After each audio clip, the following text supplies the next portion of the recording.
For today's vlog mga pare ko, may panibagong YouTube channel naman tayong i-review o i-feature walang iba kundi yung YouTube channel ni Kalingap Hana. So mga pare ko, ito si Kalingap Hana ay meron siya may 52,000 subscribers.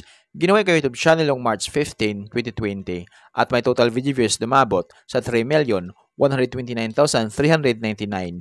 Dito sa video ito mga pare ko ay ating alamin kung magkano na nga ba ang kanyang estimated YouTube sahod. Disclaimer, lahat na makikita yung amount dito o ibababanggit ko amount dito ay pawang estimated po lamang gamit ang Social Blade. Ang Social Blade ay isang public website na kahit sino ay pwedeng tumingin dito. At maaari nyo rin makita ang lahat ng mga estimated YouTube sahod ng mga vloggers or content creator. Layunin lamang ng video na to na makapagbigay ng inspirasyon sa mga tao makapanood nito, lalong-lalo sa mga small YouTuber. So yung mapare ko yan na paghintay natin, samahan nyo kung i-review natin ang status ng YouTube channel ni Kalingap Hana.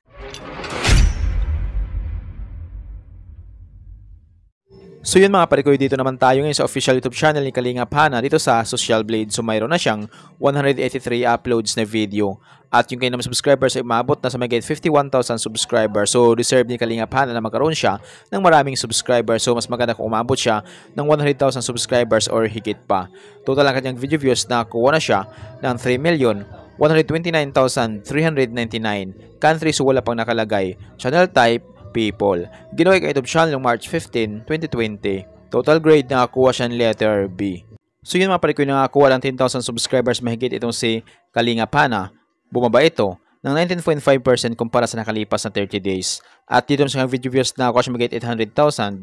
Bumaba din ito ng 21.4% kumpara sa nakalipas na 30 days. So yun mga pare ko, dito naman tayo ngayon sa YouTube stats summary ni Kalingap Hana simula noong February 24 hanggang March 10, 2025. Dito natin makikita yung mga nadagdag niyang subscribers, video views, at yung kanya naman estimated earnings. Pero titingnan natin dito mga pare ko ay yung kanyang daily average at weekly average. So sa kanyang daily average, mayroon siyang $7 at yung highest na may mabot sa $118 ay converted sa piso. Simula pag-convert sa lowest na mayroon siyang $7 i-times natin sa 58, ay mayroon siyang 406 pesos na posibleng kitain sa loob ng isang araw. At kung mabot naman yung highest na mabot sa $118 i-times natin sa 58, ay mayroon siyang 6,844 pesos na posibleng kitain sa loob ng isang araw. So yung mga pare ko, dito naman tayo ngayon sa kanyang weekly average. So sa kanyang weekly average, nakakuha siya ng $52 at yung highest na may umabot sa $826 i-convert sa piso. Simula pag-convert sa lowest na mayroon siyang $52 i-times natin sa 58, ay may siyang 3,016 pesos na posibleng kitain sa loob ng isang linggo. At kung mabot naman yung highest na umabot sa $826 i-times natin sa 58, ay may siyang 47,908 pesos na posibleng kitain sa loob ng isang linggo. So yung mga pare ko, dito naman tayo ngayon sa kanyang estimated monthly earnings. So disclaimer po lamang mga pare ko, ang video na ito ay layunin lamang na makapagbigay ng inspirasyon sa mga tao makapanood nito, lalong-lalo sa mga small YouTuber. Lahat na makikita yung amount dito o yung mababanggit ko amount dito ay pawang estimated po lamang gamit ang Social Blade. Ang Social Blade ay isang public website na kahit sino ay pwedeng tumingin dito at maaari nyo rin makita ang lahat ng mga estimated YouTube sahod ng mga vloggers or content creator.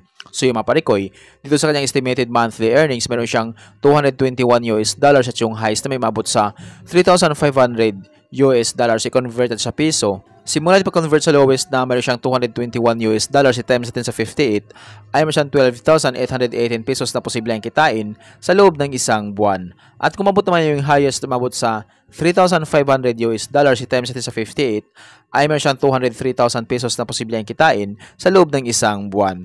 So yung mapalagay yung highest ni Kalingap Hana, sumabot lamang ito kapag once lahat ng mga viewers niya ay hindi nag-i-escape ng ads. So bihira yung mga viewers na hindi nag-i-escape ng ads, kaya hindi tumabot ni Kalingap Hana. So dito na tayo babase sa lowest na meron siyang $221. So itong $221 nakatumpas ang 12,818 pesos. So maaring double lang ito or triple. So yun yung posibleng kitain ni Kalingap Hana sa kanyang YouTube channel sa loob ng isang buwan. Pero maaring magbabago pa itong mga pare ko, depende sa dami ng views na makukuha ni Kalingap Hana. So dahil ang sahod ng mga vloggers or content creator, nakadepende sa dami ng views, hindi sa dami ng subscribers. So yung pare ko, deserve ni Kalingap Hana na magkaroon siya ng malaking sahod sa kanyang YouTube channel. Kaya tuloy-tuloy natin suportahan ito si Kalingap Hana. So yung pare ko, hanggang dito lang yung video natin. So kung mayroon kayong iniidolong vlogger na gusto nyong malaman kailang estimated YouTube sahod, paki-comment lamang sa comment section at gagawan natin ng itong klaseng ori ng video. At kung nagustuhan nyo ang video itong mga pare ko, huwag nyo po sanang kalimutan mag-like, share at mag-subscribe sa munting channel nito. Once again, this is Kabady Vlog. Peace out.